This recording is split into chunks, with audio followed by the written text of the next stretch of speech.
बिस्मिल्लाहिर्रहमानिर्रहीम। मेरे हल्का NA67 हाफिज आबाद के गांव ऊंचा मांगट में रोनुमा होने वाला वाक़या जो कि 25 अप्रैल को हुआ, इंतहाई दिलसोज और हमारी इखलाकी इक़दार का जनाजा है। मैं इस वाक़े की भरपूर मज़म्मत करती हूँ। इसमें 4 मुल्ज़मान मुलव्विस हैं।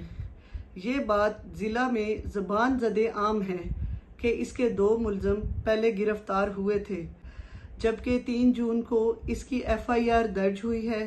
नतीजा में 2 हमारे DPO ने इस पर भरपूर एक्शन लिया है, जबकि 2 बाअसर मुल्ज़म अभी तक फ़रार हैं।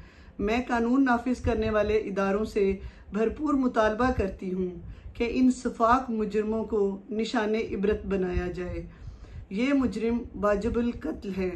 इस सिलसिला में किसी भी सियासी इंतज़ामी असर व रसूख को बाला ताक रख कर कार्रवाई की जाए। हमें बताया जाए कि इन मियाँ बीवी के साथ की गई सफाकी का जिम्मेदार कौन है। इस सूबा की हाकिम वक्त खुद एक औरत है। उन्होंने कहा था कि औरत मेरी रेड लाइन है। इस वक्त इस ख़ानदान को ज़बानी हमदर्दी की ज़रूरत नहीं है, बल्कि इन बाअसर मुजरमों को अवाम के सामने सरेआम फांसी देकर निशाने इबरत बनाया जाए।